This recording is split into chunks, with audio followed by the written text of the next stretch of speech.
Prime Minister, let's talk about an event that continues to have its reverberations till today. Ram Mandir Pran Pratishta. What thoughts crossed your mind when you first entered the shrine and you performed the first Aarti to Ram Lalla? बहुत ही बड़ा भावुक सवाल आपने पूछा है। देखिए, जिस समय मुझे अयोध्या के इस ट्रस्ट के ट्रस्टियों ने आकर के निमंत्रण दिया, प्राइम मिनिस्टर को बहुत निमंत्रण आते हैं, लेकिन इस निमंत्रण ने मुझे जगदोल दिया। और जब से निमंत्रण मिला तब से मैं एक प्रकार से उस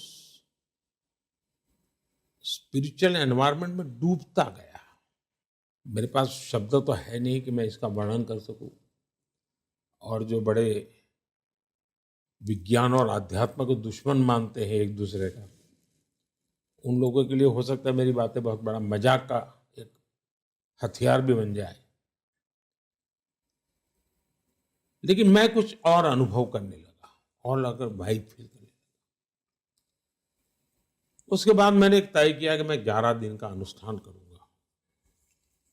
उसमें भी मैंने तय किया कि मैं ये अनुष्ठान खास करके दक्षिण में प्रभु राम जी के साथ जुड़े हुए जितने स्थान हैं वहां पर समय बिताऊंगा। पार्टी का भी काम करूंगा, सरकार भी काम करूंगा, लेकिन मेरा बाकी समय में अपना स्पिरिचुअल एक्टिविटी में लगाऊंगा।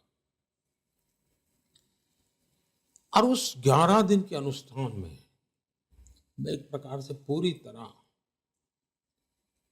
अंतर्मुख हो चुका था। मेरे मन में यही भाव था। और जब मैं अयोध्या पहुंचा, जब मैं एक एक कदम चल रहा था, मैं यही मेरे मन में मंथन चल रहा था कि मैं प्राइम मिनिस्टर हूं इसलिए यहां जा रहा हूं क्या, कि मैं भारत का एक नागरिक के नाते जा रहा हूं। और मैं हमेशा फील करता था कि मैं वैसे ही 140 करोड़ देशवासियों की तरह मैं सामान्य भक्त के रूप में जा रहा हूं। कोई मेरे आसपास भी कहीं पीएम मंडरा नहीं रहा था, मैं उससे परे हो चुका था। और यही रहता था देश, 500 साल का संघर्ष, लाखों लोगों के बलिदान, लाखों लोगों की तपस्या, यातनाएं, 500 साल, अनेकों पीढ़ियों की आशा, आकांक्षा, भक्ति, एक एक डगर पर मैं फील करता था कितना बड़ा इसके साथ जुड़ा हुआ है।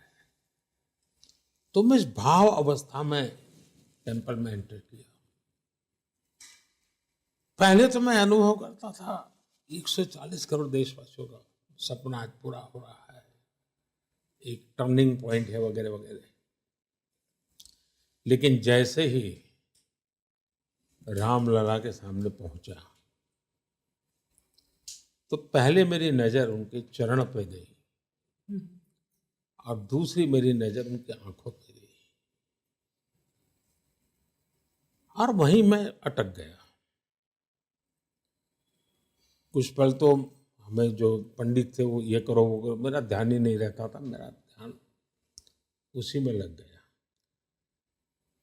और मैं पता नहीं ऐसा मेरे मन में जो विचार भाव प्रकट हुए वो ये थे कि रामलला जी मुझे कह रहे हैं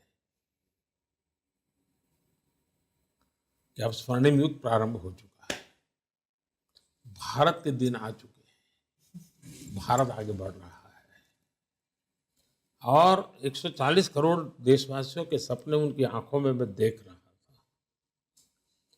और मैं मानता हूं मेरे मन में, मेरे लिए वो एक बहुत बड़ी शायद ऐसी पल, क्योंकि मेरे जीवन में बहुत से प्रवाह रहे हैं, लेकिन वो पल बाद में तो आरती वगैरह जो रिचुअल था वो भक्ति भाव से करता ही था, लेकिन ये जो मैं व्यक्तिगत अनुभूति करता था वो मैं शब्दों में नहीं बता सकता। Prime Minister, despite your best efforts on the political front, Tamil Nadu remains a very tough nut for you to crack. Why do you think so? And do you see that changing in this coming election? ये सवाल ज्यादातर media के लोगों के मन में क्या होता है, तो माफ करना, मैं आपकी भी आलोचना करूंगा, आप ही के टीवी के सामने करूंगा, बुरा मत मानना। दुर्भाग्य है कि हम घिसी पीटी जो थियरीज लेके हैं ना,